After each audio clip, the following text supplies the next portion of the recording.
Karen Kozier-Phillip is with tax consultant Arun Sinath and president of the Gasparillo Business Association, Anil Ramjit.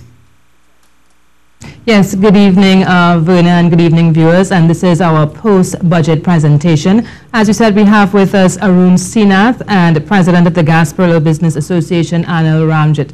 Now, Mr. Sinath, to you first on the property tax. The finance minister said that property tax is coming in 2019. What are the concerns? What are some of the concerns that you may have as a tax consultant? I think the population expected the property tax to be paid for 2017, I think even 2016, 17, and 18.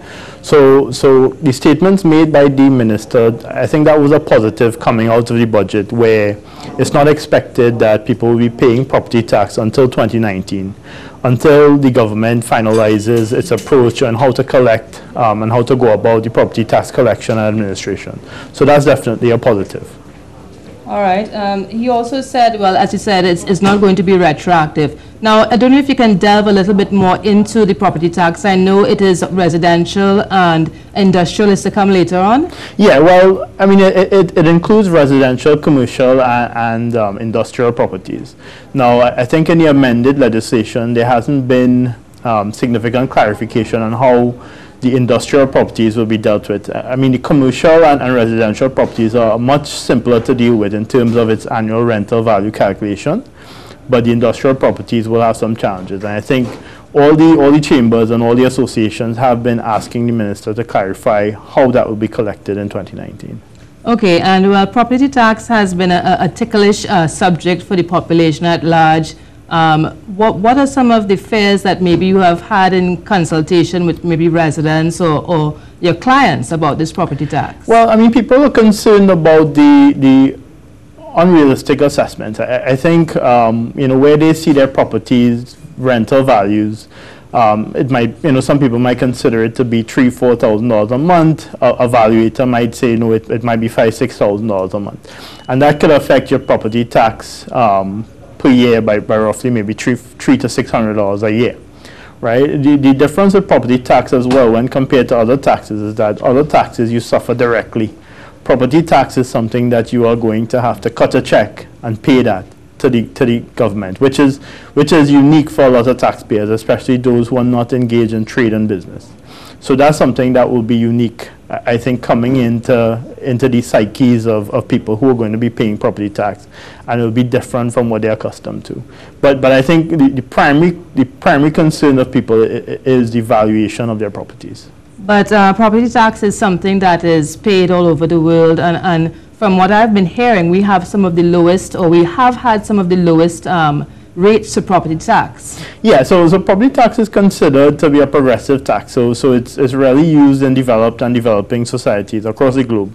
And for Trinidad, we have to say that we're fortunate that it's been, I think, roughly 8 years that we haven't paid property tax. So I think given the need for government to have to collect additional sources of revenue, it's important to have that revenue stream being there. But at the end of the day, the tax advisors see it as being a progressive tax. Okay, and if we can just bring Mr. Ramjit into the conversation. As the president of the Gasparillo Business Association, what are some of your concerns about the impending property tax? Well, the property tax, while we know that the land and building tax in Trinidad is archaic, I would like to see it be implemented in a very phased basis and not the drastic increase that will shock the residents. But more so the commercial properties, you know, they would fetch a much higher tax, and it could impact on rental of business spaces and then affect the commodity prices, and then it will always pass down to the small man. So it will affect business. By how much we will have to wait and see. Okay, and as being the president of the Gasparillo Business Association, there also you'd have residents who have establishments under their homes, and they would be now charged as property tax. They would have to pass that on to the consumer. Most definitely, those properties with small business attached to their home will probably fetch a commercial rate. Our tax advisor may shed some light here. So you would probably have a small business like a little parlor or something now have to pay this exorbitant tax with respect to their business operation. So it may add some damper to them in the upcoming year. And what have the members of your association or your chamber, what have they been saying about this property tax? Well, honestly, they are concerned about the property tax. We have businesses that they own several businesses. Some of them are, the rental is their main streamline. Some of them have businesses in prime properties. So with the impending closure of the refinery and the increase in property tax and other stuff, it is a grave concern to Gasparilla at this point in time. Yes, and let's touch on that that topic that you just raised there, the impending closure of the refinery. Now people are going to have to look to other avenues for some type of income. Of course, I was a bit disappointed in the minister because there was not a clear exit strategy from the refinery. Gasparilla is very dependent on Petrogen being a fence line company very close to the refinery. Gasparilla is populated with a lot of refinery workers. We have 30 plus businesses that depends on the refinery for business, the servicing companies, contractors. We have a lot of contracted employees. So it is really a shock. What probably would have been best is that the business get some time to plan for this. One of our members, he is a service company. He provides tools and services and stuff for the refinery. With this sudden closure, he has this inventory now, so that's cash just put down there in stocks and nothing to do with it. If the businesses were given time to liquidate their assets, then they could probably diversify their business and survive. Okay, thank you very much, Mr. Anil Ramjit and the tax consultant Arun Sinath. Good evening. This is TTT Live's post-budget presentation, and as we continue, we are going to speak on the topic of education.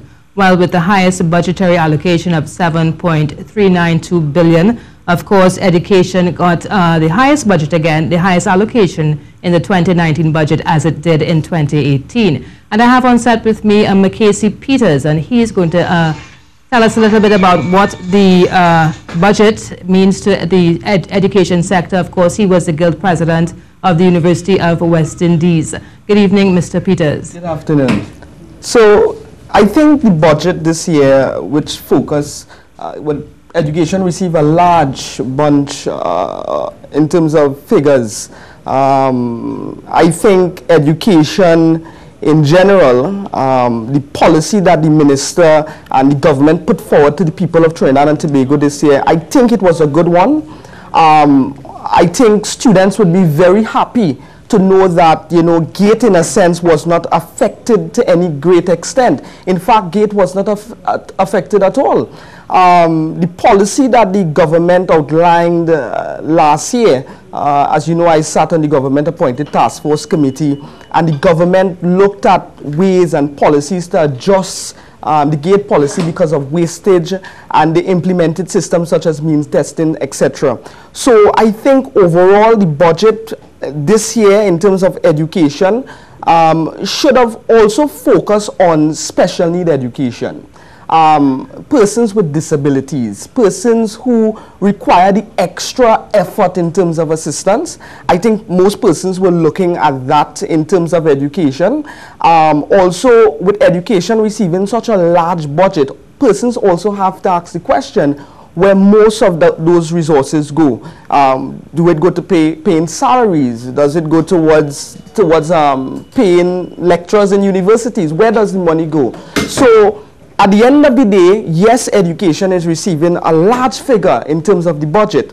And, overall, I think they would continue, I hope so, the government will continue to put forward measures to create this level of transparency where persons could understand exactly where funds are being allocated to. Now, one of the things that might affects education, and especially tertiary education, yes, is the impending property tax, because with this property tax coming into effect, I just spoke with a tax consultant, that means that renters are now going to feel the effects of that property tax. And how would this affect the education sector? I think with the property tax, this is something that the current government mentioned since the inception, since they were elected back in 2015. The property tax for most of the students, where I was president at the University of the West Indies, their main concern was the rent going up significantly. You have a large number of students and even young persons who are going out there and they're looking for apartments, they're looking for places to stay. And one of the challenges these persons have is that they don't have no rent assessment board from which they can go to lodge complaints and issues to. So I think in bringing the property tax, it is good because the government wants to create revenue, wants to generate revenue to inject back into the economy. But I also think that emphasis should be placed on bringing back the rent assessment board. And if there is one, persons within the public do not know of this rent assessment board. So I think, again, emphasis should be placed on that rent assessment board in addition or in conjunction with the property tax. Okay, and of course, the talk about UTT and the development of a research hub for UTT. We saw earlier this year that there was a lot of downsizing of UTT and a lot of closure of programs that weren't really the main focus of the government. Now, I could recall when I was on the task force, one of the main areas the government looked at is removing this high level of wastage. You have persons who are going in to different universities, different tertiary institutions, and they're studying things that are not adding value to our economy. They're studying things that are not pushing innovation within our country. So I think this focus on the Tamana Tech Park, I believe, which the minister spoke about today, I think this focus will push us in a new direction, a direction which is focused on research and a direction that is geared towards fueling our economy and to, in a sense, bring some level of ICT knowledge and industrial knowledge that currently lacks within our country.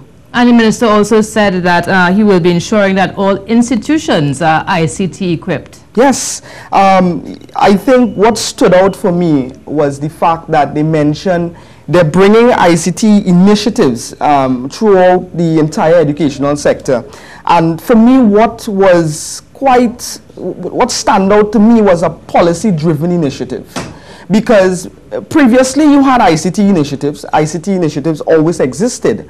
But the issue that lacked, or the area that was a bit vague, was it lacked policy. So you had persons within secondary schools, let's take secondary schools for example, utilizing laptops. But was there a clear policy behind that ICT initiative? So I think with this new direction, with the ICT initiatives across all sectors, from police stations, schools, across the board, I think definitely we'll see a different level of output from the young persons. And I also think they should extend these initiatives to tertiary students as well, because I think tertiary students sometimes are a bit disenfranchised. Yeah. So all in all, it was good news for the education sector. Yes, I think overall education, I think students will be quite pleased. Also, the tax allowance for tertiary went up from 60,000 to 72,000. Again, this was something that was mentioned previously. I would say, again, our only concern is, yes, education is receiving quite a large budget. We need to promote some level of transparency and show exactly where those funds are going towards. And again, if you're looking at the property tax, we have to look at the rent assessment board as well. Thank you very much. That is Mackenzie Peters, the former Guild President of the UWI, of course, speaking to us on the 2019 budget and the allocation for education. Well, thank you so much, Karen, and thank you to our analysts as well. That was a look at some of the highlights from today's budget presentation here on TTT.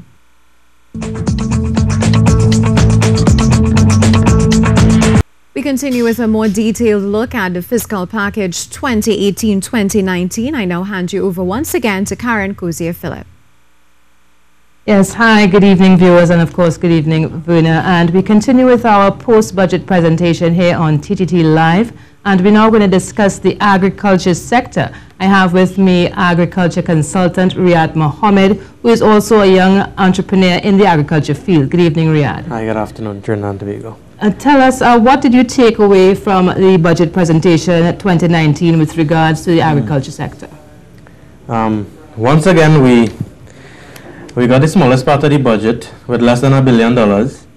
I think the current government and all the ministers, I think they really want us to become entrepreneurs, because they continue to force farmers to, to go under some tough times.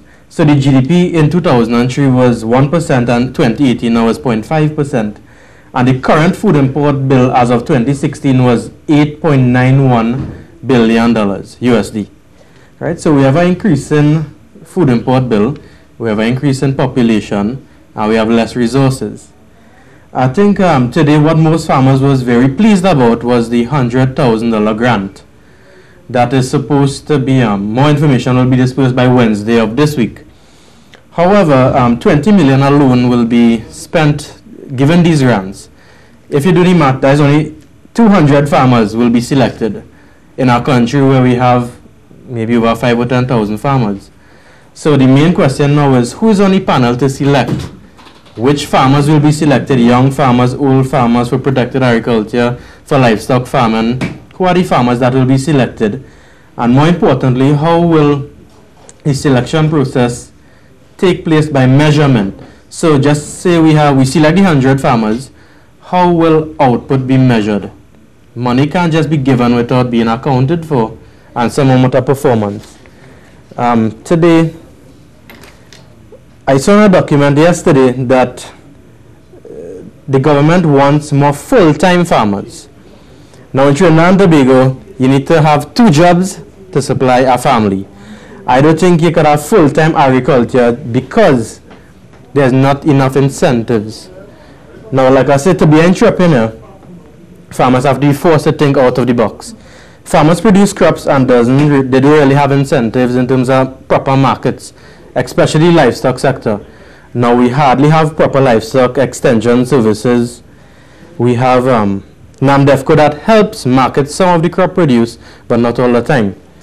Right? I saw today as well that they spoke about the coconut rehabilitation and cocoa rehabilitation, which are 2 good incentive programs. However, with coconut rehabilitation, when will we reap the rewards of this type of investment? Also, I enjoy that we are trying to rehabilitate the cocoa industry. However, we can't eat chocolate every day. Right? We can't. So we need some more investments into consumables. Right? I know all commodities we can't produce here in terms of wheat and others, etc. But we need more investments in local production. And like I emphasized, in livestock production in particular. Now we have some gaps in the sector with regards to livestock production, where we have very limited extension services. Some livestock farmers have experienced problems as timely artificial insemination of the animals, proper breeding stock, lack of available genetic resources, competition from imported meats called dumping. We encounter all of those. Predial larceny is rampant in the country. I was a victim recently with my cantaloupe production. The availability of feed resources. We don't make feeds in Trinidad, we buy them and mix them and then distribute. So we can't control the price of the cost of production. It's very tough. Also, like I said, there's no marketing organization for the livestock industry. And the same with most livestock species. We have other areas that we focus on at UE and UDT of wildlife farming, but they have not been properly explored. Imagine we have animals here that are not indigenous to here, the feed resources are not from here. How could these funds circulate within the country if we keep on importing stuff? We need to look at more tropical resources, as well as, the Moruga. So the agro-processing plant in Moruga. Now, some farmers had some concerns as to this is not a centralized location, however, is a good opportunity or incentive for farmers to produce more. But are the products from this plant being exported? I don't think so. Right? So we need to have a better plan in agriculture. I guess we have to get things in a measurable manner. Like I heard last week and this week, we had rice farmers complain that they're not getting paid on time. they can't produce on time. So there's a big hiccup in our economy, and over 90% of their fields are empty. Right? So my recommendations are to have a detailed plan for the agri sector that would include the objectives, expected outcomes, and building of new relationships with food production and utilization partners. Additionally, policies must be implemented to support primary production of goods and supported by planned negotiations and arrangements for improved services. I emphasize on planned because we don't have much planning going on. Right? And my last comment will be that I have seen nothing allocated specifically for the livestock sector, and this is sad because the most expensive portion on any plate, especially this is restaurant week, is the protein source. Like I say, our livestock sector is diminishing. We need help and incentives in that sector in particular. Thank you very much, Riyad Mohammed, an agriculture consultant there, speaking about the allocation to the agriculture sector in the 2019 budget.